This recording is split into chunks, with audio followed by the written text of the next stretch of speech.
BTS এর superstar আরএমকে তো আমরা সবাই চিনি, কিন্তু পপ স্টারের এই জাঁকজমকপূর্ণ মুখোশের আড়ালে থাকা আসল কিম নামজুনকে কি কখনো দেখেছেন?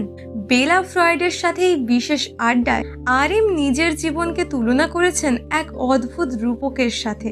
তিনি বলেছেন তার জীবনটা অনেকটা একজন আন্ডার কভার এজেন্টের মতো, যে রাতে চোর সাজে আর দিনে পুলিশ অফিসারের অভিনয় করে। বিশ্ববিখ্যাত লিডার হওয়ার একাকিত্ব থেকে শুরু করে তার জীবনের সবচেয়ে বড় ভয় আর কালোর মতো একটা সাধারণ রঙের মাঝে জাদুকরী সৌন্দর্য খুঁজে পাওয়ার অবিশ্বাস্য সব গল্প। সবকিছু নিয়ে আরএম আজ এমনভাবে মন খুলেছেন যা আপনাকে অবাক করবেই। আপনার যদি মনে হয় যে আপনি আরএমকে খুব ভালোভাবেই চেনেন, তবে আজকের এই ভিডিওটি আপনার সেই ধারণা বদলে দেবে। চলুন আজ উন্মোচন করি আরএমের জীবন দর্শন আর ফ্যাশনের অন্তরালে থাকা এক অদেখা জগৎকে। নমস্কার বন্ধুরা, আমি সাথী। আজকের ভিডিওতে আপনাদের সকলকে স্বাগত জানাই। তাহলে চলুন ভিডিও শুরু করা যাক।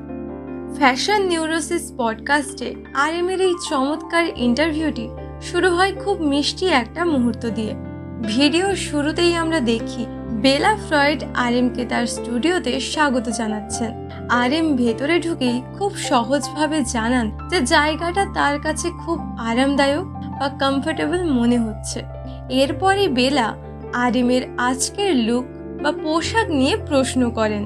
তিনি জানতে চান আরএম আজ কি পরেছেন এবং কেন এই বিশেষ পোশাকটি বেছে নিলেন। উত্তরে আরএম আমাদের জানান তিনি আজ বিশ্বখ্যাত ব্র্যান্ড প্রাডার নতুন সিজনের একটি শার্ট পরেছেন। তিনি বেশ গর্বের সাথেই বলেন যে ডিজাইনার রাফ সিমন্স এখন এই ব্র্যান্ডের দায়িত্বে আছেন এবং আরএম ব্যক্তিগতভাবে রাফ সিমন্সের কাজের বড় ভক্ত। তবে এখানে আরএম একটি মজার তথ্য শেয়ার করেন। তিনি বলেন আজকাল তিনি নিজের পোশাক বাছাই করার চেয়ে তার স্টাইলিস্ট বন্ধু কিমের পরামর্শেই তিনি এই শার্টটি পরেছেন। আরএম আরও বুঝিয়ে বলেন যে কেন এই শার্টটি তার এত পছন্দ। তিনি মূলত হালকা এবং প্রাকৃতিক উপাদান দিয়ে রাঙানো রঙগুলো পছন্দ করেন, মানে মিউটেড এবং ন্যাচারাল কালার। আরএম এর মতে এই রং বা পোশাকে তিনি নিজেকে খুব স্বাভাবিক এবং একদম নিজের মতো অনুভব করেন। তার এই কথা শুনে বেলা ফ্রয়েড খুব সুন্দর একটি মন্তব্য করেন। বেলা বলেন পোশাকের আসলে এক অদ্ভুত ক্ষমতা আছে। এটি মাঝে মধ্যে আমাদের নিজেদের সম্পর্ককে অতিরিক্ত সচেতন হওয়ার ভয় বা জড়তা থেকে মুক্তি দেয়। এরপর বেলা ফ্রয়েড আরএমকে তার এবং বিটিএস এর অবিশ্বাস্য সাফল্যের কথা মনে করিয়ে দেন। বেলা বলেন আরএম এমন এক ব্যান্ডের লিডার যারা 4 কোটির বেশি অ্যালবাম বিক্রি করেছে। এমনকি কিংবদন্তি ব্যান্ড বিটলসের পর তারাই একমাত্র ব্যান্ড যারা এক বছরে 3টি অ্যালবাম চার্টের 1 নম্বরে নিয়ে আসার রেকর্ড করেছে। এত বিশাল মাপের তারকা হওয়া সত্ত্বেও আরএম এর মধ্যে এক অদ্ভুত বিনয় কাজ করে। বেলা অবাক হয়ে তাকে জিজ্ঞেস করেন যে এই বিনয় ধরে রাখাটা তার কাছে কেন এত গুরুত্বপূর্ণ। উত্তরে আরএম খুব মন ছোঁয়া কিছু কথা বলেন। তিনি স্বীকার করেন যে তিনি কখনো চাননি যে বিটিএস এতটাই বিশাল জনপ্রিয় হবে। তিনি চেয়েছিলেন শিল্পী হিসেবে মানুষের ওপর প্রভাব ফেলতে, কিন্তু এই অভাবনীয় সাফল্য তাকে কিছুটা অবাক করেছে। আরএম খুব সুন্দরভাবে পপ মিউজিক ইন্ডাস্ট্রির একটা অন্ধকার দিকের কথা বলেন। তিনি বলেন যখন আপনি এই ইন্ডাস্ট্রির মাঝখানে থাকেন তখন মনে হয় আপনাকে সব সময় দর্শকদের খুশি করতে হবে, সব সময় চার্টের শীর্ষে থাকতে হবে এবং নাম্বারের মাধ্যমে নিজের প্রভাব বুঝিয়ে দিতে হবে। কিন্তু আরএম মনে করেন একজন শিল্পীর কাজ আসা উচিত তার বাস্তব জীবনের অভিজ্ঞতা এবং প্রকৃতি থেকে। আরএম এখানে একটি বিশেষ শব্দ ব্যবহার করেন, আর সেটা হলো ব্যালেন্স। তিনি বলেন আমি এখন পপ ইন্ডাস্ট্রির একেবারে মাঝখানে আছি, তাই আমাকে ভারসাম্য বজায় রাখতে হবে। একদিকে জনপ্রিয়তার চাপ আর অন্যদিকে আমাকে প্রকৃতি ও বাস্তবের কাছাকাছি থাকতে হয়, যাতে আমি এই দ্রুত গতির দুনিয়ায় হারিয়ে না যাই। আরএম তার একটি ভয়ের কথাও এখানে শেয়ার করেন। তিনি বলেন, বর্তমান সময়ের শর্টস বা রিলসের এই দ্রুত গতির যুগ তাকে মাঝে মধ্যে খুব নার্ভাস বা চিন্তিত করে তোলে। তার মনে হয় প্রতিদিন তাকে নতুন কিছু করতে হবে, কিন্তু সেই কাজগুলো খুব দ্রুতই মানুষের মন থেকে হারিয়ে যাচ্ছে। এই দ্রুত গতির ঢেউ বা ট্রেন্ডের ভিড়ে নিজেকে হারিয়ে ফেলার ভয় তাকে সবসময় তাড়া করে। তাই তিনি চেষ্টা করেন খ্যাতির এই মুকুটটি খুব দায়িত্বের সাথে বহন করতে এবং সবকিছুর মাঝে নিজের শেকড়কে ভুলে না যেতে। খ্যাতির এই বিশাল দায়িত্বের কথা বলতে বলতেই বেলা আরএমের ব্যক্তিগত জীবনের গভীরে প্রবেশ করেন। তিনি জানতে চান আরএমের বড় হওয়ার পেছনে তার পরিবারের কারো স্টাইল বা ব্যক্তিত্বের প্রভাব ছিল কিনা। উত্তরে আরএম তার বাবা মায়ের কথা খুব সুন্দরভাবে তুলে ধরেন।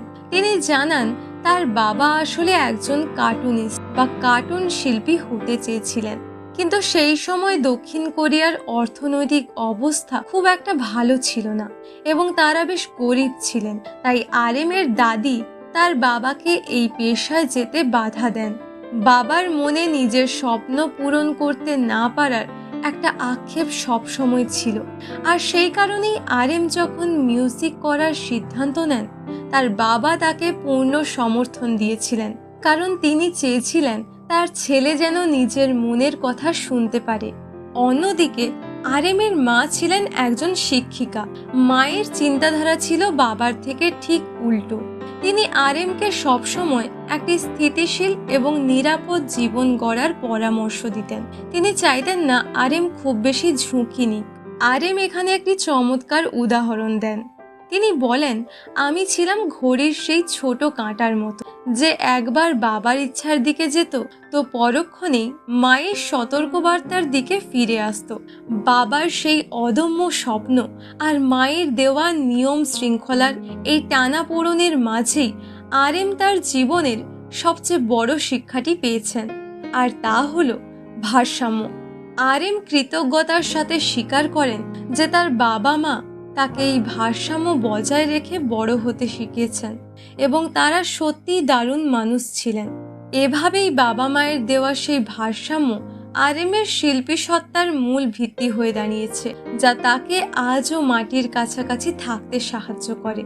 বাবা মায়ের কাছ থেকে পাওয়া এই ভারসাম্য জীবন দর্শনের পর কথা এগোয় আরএমের শিল্পের প্রতি গভীর অনুরাগের দিকে। বেলা তাকে জিজ্ঞেস করেন স্টেনহাল সিনড্রোম নিয়ে। এটি এমন এক মানসিক অবস্থা যখন কোনো অসাধারণ শিল্পকর্ম বা সৌন্দর্য দেখে মানুষ এতটাই অভিভূত হয়ে পড়ে যে তার হৃদস্পন্দন বেড়ে যায় বা সে প্রায় জ্ঞান হারিয়ে ফেলার মতো অবস্থায় পৌঁছায়। বেলা জানতে চান ফ্যাশন বা পোশাকের ক্ষেত্রে আরএম কি কখনো এমন তীব্র কোনো অনুভূতির সম্মুখীন হয়েছেন। উত্তরে আরএম 2014 থেকে 15 সালে একটি স্মৃতি রোমন্থন করেন। তিনি তখন সিউলে বিশ্বখ্যাত ডিজাইনার রিক ওয়েন্সের একটি স্টোরে গিয়েছিলেন। আরএম জানান তখন তার আর্থিক অবস্থা এমন ছিল না যে তিনি রিক ওয়েন্সের কোনো দামি পোশাক কিনতে পারেন, কিন্তু তবুও সেই স্টোরের ভেতর ঢোকাটাই ছিল তার জন্য এক জাদুকরী অভিজ্ঞতা। স্টোরের ভেতরে রিক ওয়েন্সের একটি বিশাল ভাস্কর্য ছিল। আরএম সেখানে চারপাশের সেই অন্ধকার আমেজ, পোশাকের অদ্ভুত সুন্দর ডিজাইন এবং সেই পরিবেশ দেখে একদম থমকে গিয়েছিলেন। তিনি বলেন, সেই প্রথম আমি বুঝতে পেরেছিলাম যে কালো রংটাও কত বৈচিত্র্যময় হতে পারে। কালোর সেই রহস্যময় রূপ দেখে তিনি এতটাই অবাক হয়েছিলেন যে সেটিকে তিনি পোশাকের ক্ষেত্রে তার প্রথম স্ট্যান্ডাল সিনড্রোম হিসেবে মনে করেন। আরএম আরও জানান তিনি রিক ওয়েন্সের পোশাকের পাশাপাশি তার কথাবার্তাও খুব পছন্দ করেন। এই পডকাস্টেই আগে রিক ওয়েন্স একটি কথা বলেছিলেন যা আরএম এর খুব প্রিয়। রিক বলেছিলেন, যারা ফ্যাশনকে খুব একটা পাত্তা দেয় না বা যাদের জীবনে ফ্যাশন অগ্রাধিকার পায় না, তাদের সেই উদাসীনতাও মাঝে মধ্যে খুব আকর্ষণীয় বা হট হতে পারে। আরএমের এই কথা শুনে বেলাও খুব আনন্দ পান, কারণ রিক ওয়েনসনই ছিলেন এই পডকাস্টের প্রথম অতিথি। রিকের সেই সৃষ্টিশীল জগৎ আরএমের ফ্যাশন ভাবনার এক নতুন মাত্রা যোগ করেছিল, যা তাকে কালোর মতো একটি সাধারণ রঙের মধ্যেও গভীর সৌন্দর্য খুঁজে পেতে শিখিয়েছিল। এরপর বেলা আরএমের কাছে একটি গভীর প্রশ্ন করেন।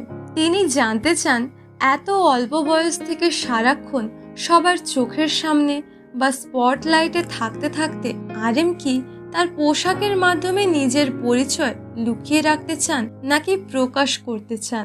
উত্তরে আরএম নিজের জীবনকে এক অদ্ভুত রূপকের সাথে তুলনা করেন। তিনি বলেন, আমার জীবনটা অনেকটা একজন আন্ডারকভার এজেন্টের মতো। আমি রাতে চোর সাজি, আবার দিনের বেলা পুলিশ অফিসারের মতো অভিনয় করি। আরএম খুব সত্তার সাথে স্বীকার করেন যে তার কুরিয়ার কোঠায় থাকাকালীন তিনি ভাবতেন যে তাকে হয়তো একটা নির্দিষ্ট ছাঁচে নিজেকে গড়ে তুলতে হবে এবং পৃথিবীর কাছে নিজের একটি স্বচ্ছ ইমেজ তুলে ধরতে হবে। কিন্তু বয়স বাড়ার সাথে সাথে তিনি বুঝতে পেরেছেন যে মানুষ আসলে অনেক বেশি জটিল।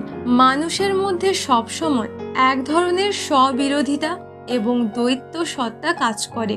আরএম আজও লড়াই করছেন এই ভেবে যে জনসাধারণের কাছে তিনি নিজেকে কতটা প্রকাশ করবেন আর নিজের ব্যক্তিগত জীবনকে ঠিক কতটা আড়ালে রাখবেন। তবে তিনি একটি দারুণ কথা বলেন। তিনি মনে করেন নিজের ভেতরের আসল রূপ, এমনকি নিজের ভেতরের অন্ধকার বা ডেমন্স গুলোকে বের করে দেওয়ার সবচেয়ে ভালো মাধ্যম হলো শিল্প, আর তার জন্য সেই শিল্পটি হলো তার মিউজিক বা সঙ্গীত। আরএম বিশ্বাস করেন যে একজন চিত্রশিল্পী, ভাস্কর, লেখক বা সঙ্গীত শিল্পী যখন তাদের জীবনের কঠিন সময় বা যন্ত্রণাকে হজম করে কোনো সৃষ্টি তৈরি করেন, তখন সেই ব্যক্তিগত গল্পটি আর শুধু তাদের একার থাকে না, সেটি হয়ে ওঠে ইউনিভার্সাল। তিনি নিজেও এমন একজন শিল্পী হতে চান যার ব্যক্তিগত লড়াইয়ের গল্প অন্য সবার কাছেও অনুপ্রেরণা হয়ে দাঁড়াবে। তার এই কথাগুলো শুনে বেলাও একমত হন যে আসলে পৃথিবীতে কেউই পুরোপুরি শুদ্ধ বা নিখুঁত নয়, আর সঙ্গীতের মাধ্যমে এই সত্যিটা শুনতে পাওয়া সত্যিই খুব আরামদায়ক। আরএম যেভাবে শিল্পের মাধ্যমে নিজের গল্প সবার কাছে পৌঁছে দিতে চান, তার এই গভীর চিন্তা ভাবনার পেছনে সাহিত্যের এক বিশাল ভূমিকা রয়েছে। বেলা ফ্রয়েড লক্ষ্য করেন যে আরএম প্রায়ই জর্জ অরওয়েল, মুরাকামি বা কার্ল ইয়াংয়ের মতো বড় বড় লেখকদের কথা বলেন। তিনি জানতে চান আরএমের জীবনে প্রথম কোন বইটি সবচেয়ে বড় পরিবর্তন এনেছিল। উত্তরে আরএম কিছুটা দীর্ঘশ্বাস ফেলে বলেন, তিনি ছোটবেলায় এখনকার চেয়ে অনেক বেশি বই পড়তেন। তিনি খুব আক্ষেপের সাথে জানান যে আজকের সোশ্যাল মিডিয়া তাকে বই পড়ার গভীর মনোযোগ থেকে অনেকটা দূরে সরিয়ে দিচ্ছে। আরএম মনে করেন আজকাল মুভি থিয়েটারে গিয়ে ফোনটা এয়ারপ্লেন মোডে রেখে কোনো পরিচালকের সৃজনশীলতায় নিজেকে সঁপে দেওয়াটা এক ধরনের বিলাসিতা বা লাক্সারি হয়ে দাঁড়িয়েছে। এরপর তিনি সেই বইটির কথা বলেন যা তাকে শিল্পের সেই জাদুকরী অনুভূতির মতো আলোড়িত করেছিল, আর তা হলো হারমান হেসের বিখ্যাত উপন্যাস ডেমিয়ান। আরএম জানান এই বইটি তিনি অন্তত 4 থেকে 5 বার পড়েছেন। বইটির শুরুতেই সেই পাখি এবং ডিমের বিখ্যাত রূপকগুলো তাকে ভীষণভাবে নাড়া দিয়েছিল। তবে সবচেয়ে মজার ব্যাপার হলো এই বইটির মাধ্যমে তিনি নিজের জীবনের একটি গোপন অনুভূতিকে সামনাসামনি মোকাবিলা করতে শিখেছিলেন, আর তা হলো জেলাসি। আরএম খুব সহজভাবে স্বীকার করেন যে টিনেজার থাকাকালীন তিনি তার ক্লাসের বন্ধুদের ওপর খুব হিংসে করতেন। কেউ হয়তো তার চেয়ে বেশি লম্বা ছিল, কেউ দেখতে খুব হ্যান্ডসাম ছিল, আবার কেউ হয়তো খেলাধুলায় খুব ভালো হওয়ার কারণে মেয়েদের কাছে জনপ্রিয় ছিল।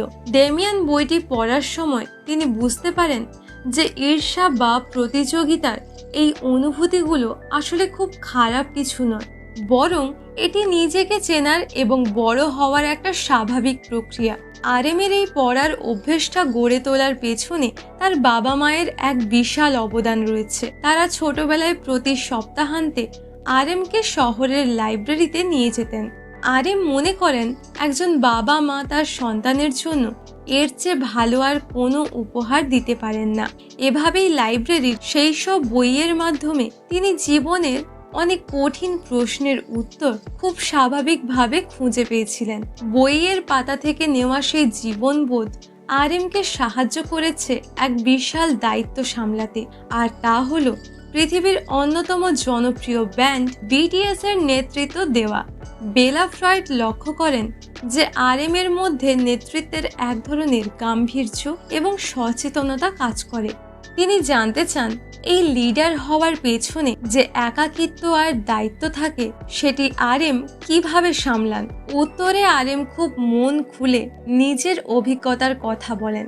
তিনি জানান দলের প্রথম সদস্য হওয়ার কারণে কোম্পানি থেকে তার উপর প্রচণ্ড চাপ ছিল সবাইকে এক সূত্রে গেঁথে একটি নিখুঁত দল তৈরি করার। মজার ব্যাপার হলো বিটিএস এর এই 7 জন সদস্য এসেছিলেন ভিন্ন ভিন্ন শহর থেকে। তাদের স্বপ্ন আর পছন্দ ছিল একদমই আলাদা। আরএম স্বীকার করেন যে এই বিশাল চ্যালেঞ্জ সামলাতে গিয়ে শুরুর 8-9 বছর তিনি বেশ বস টাইপ বা কিছুটা কঠোর লিডার ছিলেন। কিন্তু সময়ের সাথে সাথে সব সদস্যই যখন বড় তারকা হয়ে উঠলেন এবং নিজেদের কেরিয়ার গড়লেন, তখন আরএম বুঝলেন যে আগের সেই কঠোরতা আর কাজ করবে না। তাকে তার কথা বলার ধরন এবং যোগাযোগের পদ্ধতি বদলে ফেলতে হলো। লিডারশিপ বা নেতৃত্ব আসলে কি সেটি বোঝাতে আরএম একটি অসাধারণ উদাহরণ দেন। তিনি বলেন, মনে করুন সবাই একটা সোফায় খুব আরাম করে শুয়ে আছে, কিন্তু জানালাটা খোলা আর বাইরে থেকে কনকনে ঠান্ডা বাতাস আসছে। জায়গাটা এতটাই আরামদায়ক যে কেউ উঠতে চাইছে না জানালাটা বন্ধ করার জন্য। তখন একজনকে তো কষ্ট করে উঠতেই হবে সবার ভালোর কথা ভেবে জানালাটা বন্ধ করতে। আর লিডার হলেন ঠিক সেই ব্যক্তিটি। আরএম খুব সুন্দরভাবে বুঝিয়ে বলেন যে এই জানালাটা বন্ধ করতে যাওয়ার মানে হলো নিজের আরামের জায়গাটা বিসর্জন দেওয়ার ঝুঁকি নেওয়া। তিনি মনে করেন লিডার হওয়াটা মাঝে মধ্যে বেশ বিরক্তিকর বা ঝামেলার মনে হতে পারে, কিন্তু তিনি অন্যদের উপর এই ভার ছেড়ে দিতে পারেন না, কারণ তিনি চান সবকিছু যেন নিখুঁতভাবে হয়। সবশেষে আরএম খুব আবেগপ্রবণ হয়ে বলেন যে বিটিএস এর বাকি 6 জন সদস্যের সাথে তিনি তার জীবনের অর্ধেক সময় অর্থাৎ প্রায় 15 বছর কাটিয়েছেন। তারা এখন তার কাছে পরিবারের মতো। যখন দলের সদস্যরা তার এই প্রচেষ্টাকে সম্মান জানান এবং বলে যে তারা তাকে লিডার হিসেবে পেয়ে খুশি, তখন তার সব পরিশ্রম আর মানসিক চাপ এক নিমেষেই মুছে যায়। 7 জনের এক লাকি নাম্বারই তার জীবনের সবচেয়ে বড় শক্তি। বিটিএস এর লিডার হিসেবে এই বিশাল দায়িত্ব আর দলীয় সংহতির বাইরে আরএম যখন নিজের ব্যক্তিগত জগৎ নিয়ে কাজ করেন, সেখানে এক অন্যরকম আরএমকে খুঁজে পাওয়া যায়। বেলা ফ্রয়েড তার সোলো অ্যালবাম রাইট প্লেস রং পারসনের কথা তোলেন। এই অ্যালবামের জন্য আরএম কাজ করেছেন কিংবদন্তি ফটোগ্রাফার ওয়িং স্যারের সাথে, যিনি বিখ্যাত চলচ্চিত্র পরিচালক ওয়াং কার ওয়াইয়ের সাথে কাজ করার জন্য পরিচিত। বেলা লক্ষ্য করেছেন ওয়িং স্যারের তোলা ছবিগুলোতে আরএমকে যেমন একদিকে সাধারণ একজন মানুষ হিসেবে দেখা গেছে, তেমনি তার অসাধারণ ব্যক্তিত্বটাও ফুটে উঠেছে। আরএম জানান যে এটি এখনো পর্যন্ত তার সবচেয়ে প্রিয় অ্যালবাম। তিনি বলেন পপ মিউজিক ইন্ডাস্ট্রিতে লিডার হিসেবে থাকতে থাকতে তার ওপর সবসময় একটা প্রচণ্ড মানসিক চাপ কাজ করত যে তাকে সবকিছু নিখুঁতভাবে করতে হবে এবং সবসময় নিজের সেরাটা দিতে হবে। এই অবিরত টেনশন আর কাজের ব্যস্ততা থেকে মুক্তি পাওয়ার জন্যই তিনি ওয়িং স্যারের সাথে কাজ করার সিদ্ধান্ত নেন। আরএম চেয়েছিলেন নিজেকে কিছুটা আলগা বা চিল করতে। তিনি ওয়িং স্যারের কাজের ধরনের প্রশংসা করে বলেন যে ওয়িং স্যার ফ্রেম সেট করার সময় খুব সংবেদনশীল হলেও ছবি তোলার সময় বেশ রাফ বা দ্রুত কাজ করেন। যা আরএমের জন্য একদমই নতুন অভিজ্ঞতা ছিল। বিশেষ করে তখন তার মাথার চুল ছোট করে ছাঁটা ছিল, যা তাকে এক ভিন্ন রূপ দিয়েছিল।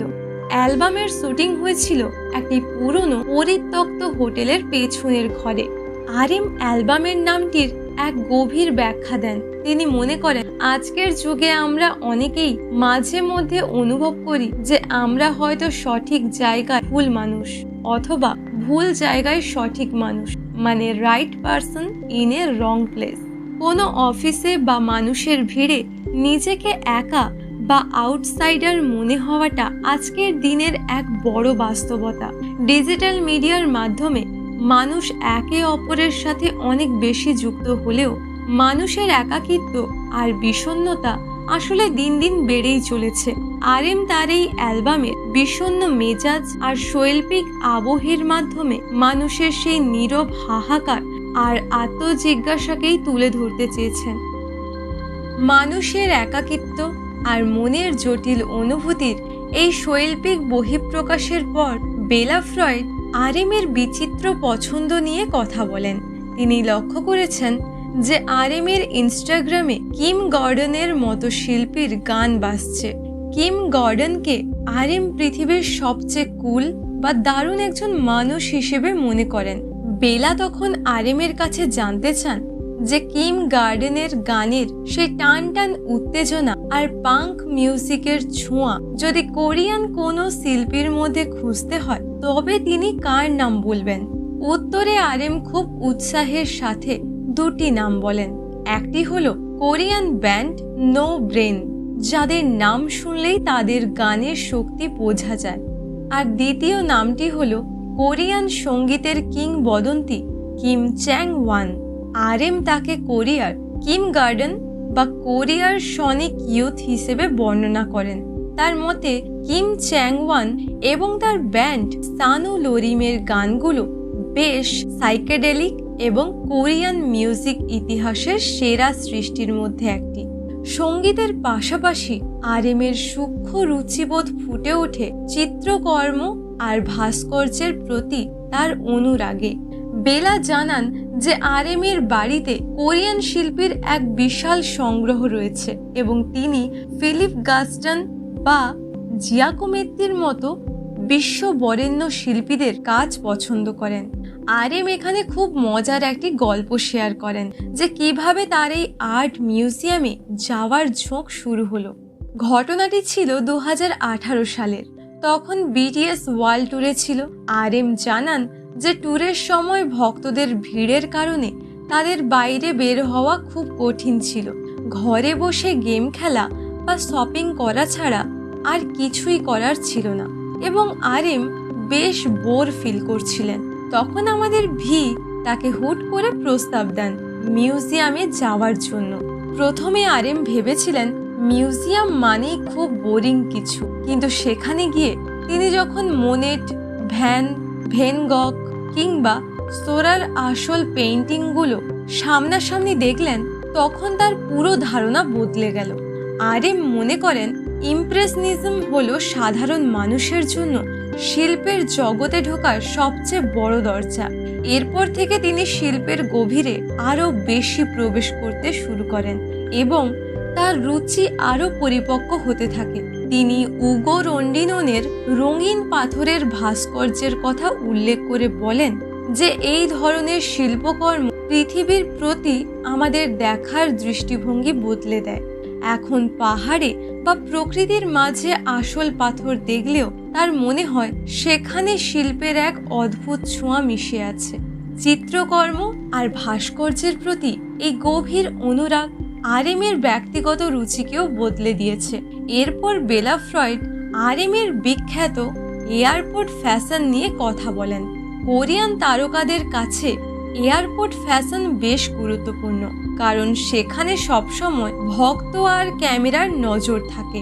আরএম মজার ছলে জানান যে মানুষ সবসময় তার কাছ থেকে নতুন কিছু আশা করে। আরএম তার 12 বছর আগের একটি স্মৃতির কথা মনে করেন। 2014 সালের দিকে তিনি টাইলার দ্য ক্রিয়েটর এবং ফ্রাঙ্ক ওয়েসেনের মতো শিল্পীদের অড ফিউচার ভাইব খুব পছন্দ করতেন। তিনি বলেন, তখন আমি খুব একটা ধনী ছিলাম না।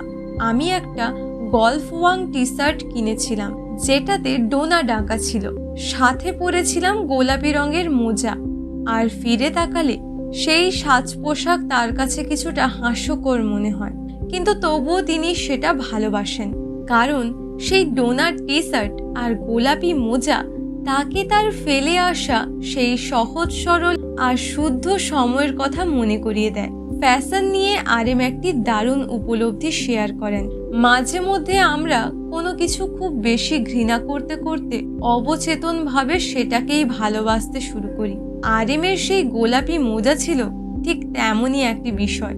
কথা বলতে বলতে বেলা জানতে চান, আরএম যখন মানসিকভাবে ভেঙে পড়েন বা বিষণ্ণ অনুভব করেন তখন কি কোনো নির্দিষ্ট পোশাক তাকে শান্তি দেয়?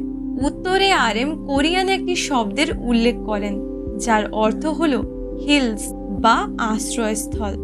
আরএমের কাছে প্রকৃতি হলো সবচেয়ে বড় থেরাপিস্ট। দক্ষিণ কোরিয়ার 70% ভূমি পাহাড় দিয়ে ঘেরা, তাই যে কোনো শহর থেকেই খুব সহজে পাহাড়ে চলে যাওয়া যায়। পাহাড়, নদী আর সমুদ্রই হলো তার আসল শিক্ষক।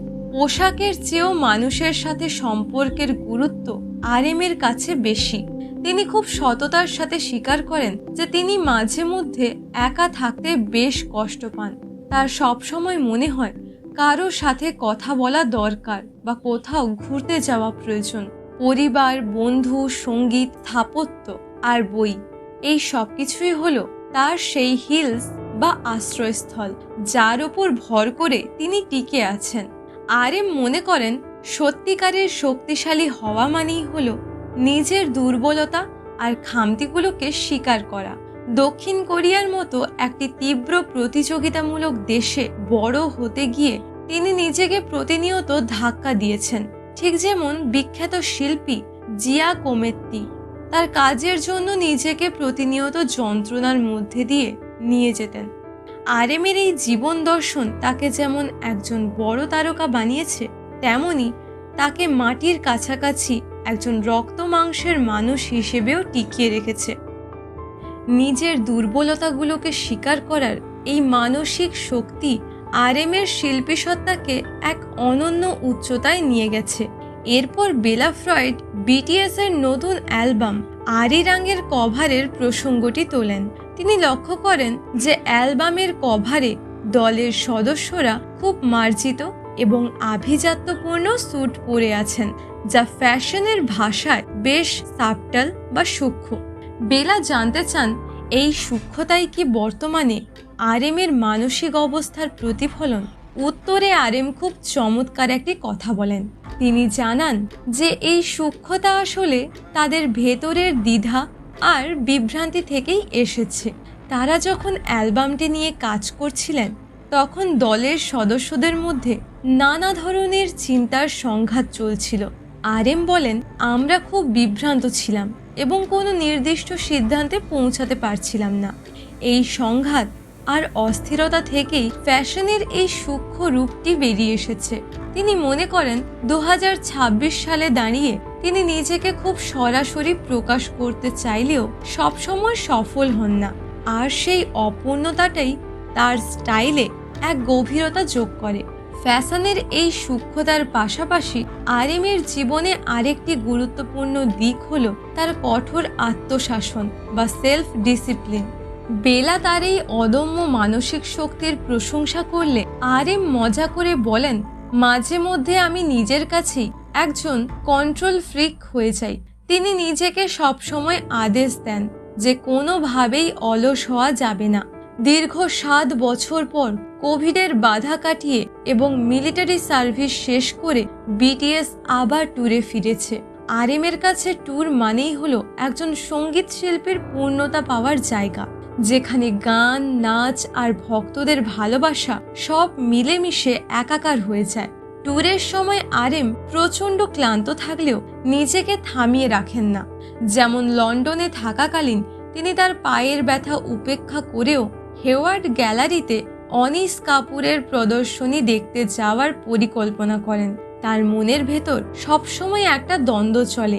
একদিকে মনে হয় এখনই তো সময় নিজেকে আরো বেশি ধাক্কা দেওয়ার, আবার অন্যদিকে মনে হয় ব্রো এবার একটু শান্ত হও, চিল করো। আরএম এখানে তার এক বন্ধুর দেওয়া এক অসাধারণ উপদেশের কথা শেয়ার করেন। সেই বন্ধু তাকে বলেছিলেন জীবনটা যেন একজন আন্ডারকভার বা ছদ্মবেশীর মতো হয়, অর্থাৎ যখন তুমি স্টেজে বা বিনোদন জগতে থাকবে তখন একজন নিখুঁত পপস্টারের মতো কাজ করো এবং সেটা উপভোগ করো, কিন্তু যখন তুমি নিজের ব্যক্তিগত সময়ে ফিরবে তখন একদম নিজের মতো হয়ে যাও, যা খুশি বলো এবং মনের সব কথা উগড়ে দাও। এই দুই জগৎকে কখনোই মিলিয়ে ফেলো না, কারণ সেই সংমিশ্রণ থেকেই আসলে নিরাপত্তাহীনতা বা ইনসিকিউরিটি জন্ম নেয়। বন্ধুর এই পরামর্শ আরএমকে তার ব্যক্তিগত এবং পেশাগত জীবনের ভারসাম্য বজায় রাখতে দারুণভাবে সাহায্য করেছে। নিজের পেশাগত আর ব্যক্তিগত জীবনের এই জটিল লড়াইয়ের কথা বলতে বলতে বেলা ফ্রয়েড আরএমের কাছে কিছুটা হালকা চালের প্রশংসা করেন। তিনি জানতে চান আরএম যখন কাউকে পছন্দ করেন বা কারো প্রতি রোম্যান্টিকভাবে আগ্রহী হন তখন সেই মানুষের কোন ধরনের পোশাক তাকে বেশি আকৃষ্ট করে। আরএম খুব গভীরভাবে চিন্তা করে উত্তর দেন। তিনি বলেন তিনি মানুষের মধ্যে এক ধরনের বৈপরীত্য দেখতে পছন্দ করেন, যেমন কেউ হয়তো বাইরে থেকে দেখতে খুব গম্ভীর বা সিরিয়াস, কিন্তু ব্যক্তিগতভাবে সে বেশ মজার এবং তার মধ্যে দারুণ রসবোধ আছে। এই যে একই মানুষের মধ্যে দুটি ভিন্ন রূপ বা দ্বৈত সত্তা, আরএমের কাছে এটাই সবচেয়ে বেশি আকর্ষণীয় মনে হয়। তার মতে এমন মানুষের সাথে সময় কাটালে জীবনটা অনেক বেশি বৈচিত্র্যময় আর আনন্দদায়ক হয়ে ওঠে।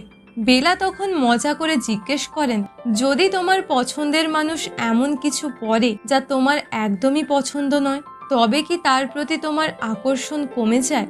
উত্তরে আরএম হাসতে হাসতে স্বীকার করেন যে ছোটবেলায় তিনি হয়তো এমনটাই ভাবতেন। তখন তার কাছে ফ্যাশন আর পোশাকই ছিল নিজেকে প্রকাশ করার একমাত্র মাধ্যম, কিন্তু বয়স বাড়ার সাথে সাথে তিনি মানুষের ব্যক্তিগত রুচিকে সম্মান জানাতে শিখেছেন। বিশেষ করে এই পডকাস্টে ডিজাইনার রিক ওয়েন্সের কথাগুলো তাকে অনেক বদলে দিয়েছে।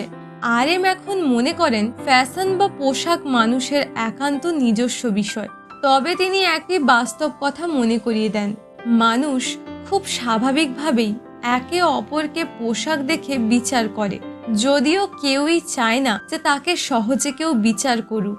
এরপর বেলা আরএমের নতুন অ্যালবাম আরিরাঙ্গের নর্মাল গানটির প্রসঙ্গ তুলেন। তিনি লক্ষ্য করেছেন যে আরএম ভিডিওতে নিজের বিছানা গুছিয়ে রাখছেন, যা এক ধরনের প্রতিদিনের নিয়ম বা রিচুয়াল। বেলা জানতে চান আরএমের মতো একজন বিশ্ববিখ্যাত তারকার জীবনে যেখানে স্বাভাবিকতা খুব কম, সেখানে তিনি নিজেকে শান্ত রাখার জন্য কি ধরনের নিয়ম মেনে চলেন। আরএম খুব সহজভাবে বলেন যে নর্মালিটি বা স্বাভাবিক জীবন শব্দটির প্রতি তার এক ধরনের আচ্ছন্নতা বা অবসেশন কাজ করে।